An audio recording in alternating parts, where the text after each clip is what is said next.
The Boston Breakdown on this Wednesday live right here on the early line and the return of one of our favorites. It is George Balekji from NESN here on this Wednesday. The Celtics dominant in game number 1 of their second round series. The Bruins dominant in game number 1 of their second round set on the road in Sunrise with game 2 on the horizon tonight. Georgie, thank you for joining us here on this Wednesday on the early line.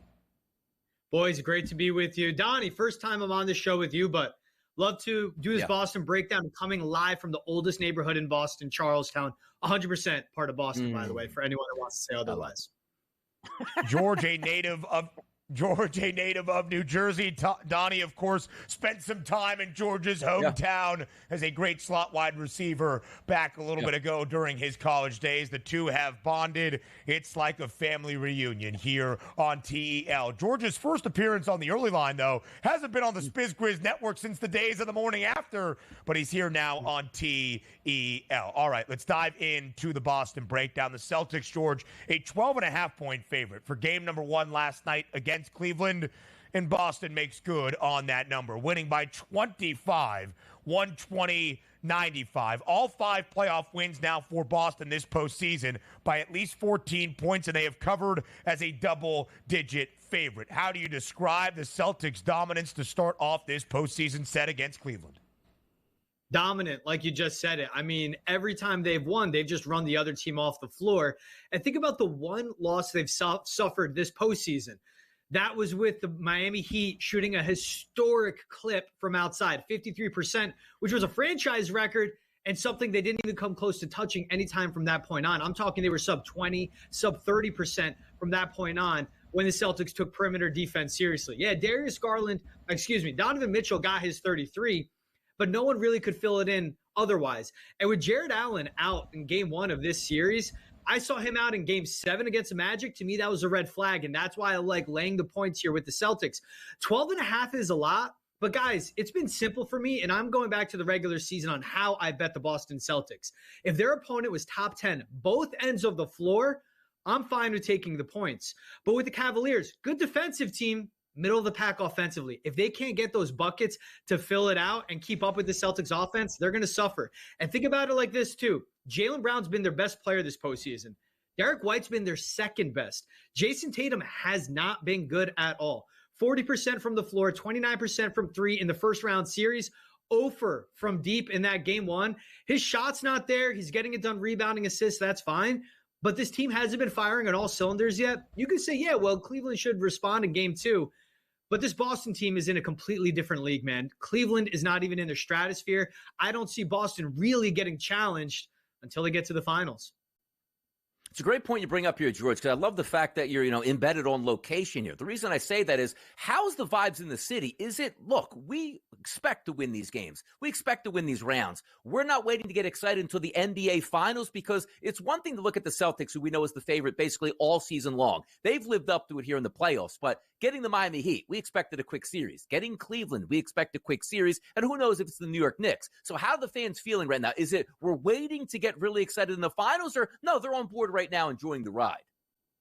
They're on board right now. They're enjoying the ride. I mean, when you're beating teams by 20-plus points, and it's nothing new. They've been doing it all regular season long, but the electric environment that is Boston around the playoffs, especially around the Celtics, it's palpable throughout the city. You go to TD Garden, you walk out to Causeway or Canal Street after, and it's just an absolute mob outside, shoulder to shoulder, everyone in green, just living and dying by every single win and loss by this team.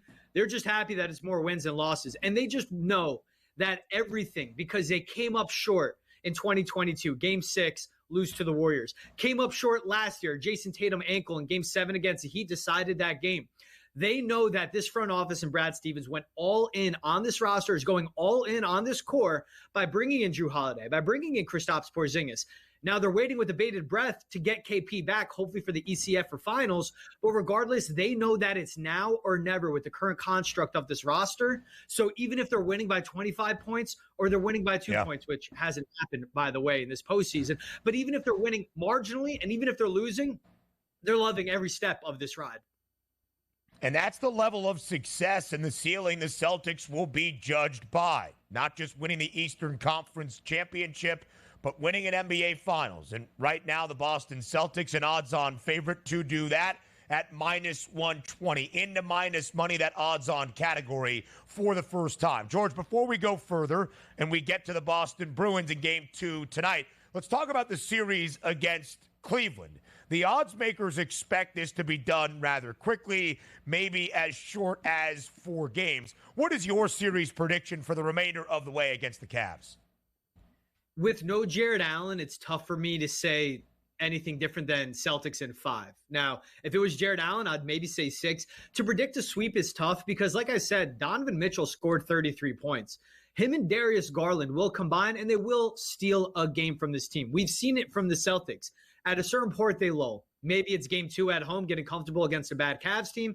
Maybe it's that first game, Game 3 in Cleveland, where the Cavaliers can come out, get Jared Allen back, have a different look towards that Celtics defense and offense, of course, with his rim protection, and steal a Game 3. But the Celtics will bounce back. I like that Celtics in 5 number, especially you get value. If you bet $100, you're going to make $35 more than if you go Celtics in 4. But 6 or 7, not happening because end of the day, this Celtics team, they need to get punched in the mouth every once in a while, but they always respond by waking up. We saw them do it with the Heat. We've seen them do it throughout the regular season where the Pistons take them to overtime, or the Cavaliers themselves have come back from down 18, 19 points and won in the fourth quarter. So this Celtics team has had their lulls, but I expect this to be done in 5. I said that before the series, even with Jared Allen, maybe it would change if they get him back, but I think it's Celtics in 5 still. How about the Boston Bruins here? And Swayman taking the goal by storm right now, basically a $150 and under here. His goals against average. He's been absolutely tremendous, and also a monster performance in game number 1 where Boston goes on the road and wins 5-1. George, talking about this, like we're going neck and neck here. There's Bruins, there's Boston. Is there enough room for both of these teams and enough love in the city to cheer it on? Oh, there is. And I got to say, it's a great job by the scheduling done by the networks to have Celtics one night, Bruins the next, Celtics one night, Bruins the next. I mean, it's just perfect. And you guys know it being in New York City and New Jersey as well. Rangers, Knicks, Rangers, Knicks. Like just the rare time I'll give credit to scheduling done, except when the Knicks have a 9 p.m. tip. But that's besides the point. With the Bruins, and you pointed out Jeremy Swayman, he's the best player in these playoffs. He was supposed to allow, if you look at the metrics, almost 20 goals in that first round. He only allowed 9. And one of those was off a awful Charlie McAvoy turnover. Another one was off an awful Brandon Carlo turnover. He's only really allowed like 8 goals in that first round series, let's say. But he's been playing out of his mind. And I was a guy going into this postseason saying you stick with the rotation. Switch him off every other game, especially with 1 game rest, because it worked the last month and a half of the season. But Jeremy Swayman went Game 1, Game 3, Jim Montgomery hasn't given him back, and he has a better than .950 save percentage, a 1.5 goals against average, as you pointed out, Donnie. I mean, he has been historic in the crease for the Boston Bruins. And even look at Game 1 against the Panthers. Final score 5-1. If McAvoy doesn't cough that puck up, it could have been a 5-0, and you'd had a shootout. You keep starting in the crease because he's a guy that'll carry this team. Until he shows you otherwise, you don't take Swayman out. Yeah. When you look at the odds for game number 2 tonight, Florida is a home ice favorite listed right now at -166. The odds makers quickly here, Georgie, 40 seconds left in this segment, expect the Panthers to bounce back. Do you? Yes, I do. They're going to bring the toughness. They just looked off in Game 1, but look at that total, 5.5. Jeremy Swayman's going to be stout. Sergei Bobrovsky will get more help from his blue line. Or if they go with the other goaltender, they figured it out. Keep in mind, this Panthers team had the best goals allowed per game in the NHL, 2.4. And Jeremy Swayman's been historic and performing well against the Panthers. I would go under in this game before I would pick either side. You guys bonded over your similar settings in New Jersey. Really, you could bond even further over Jeremy Swayman, who Donnie loves. George Balekji from NESN, we thank you for your time.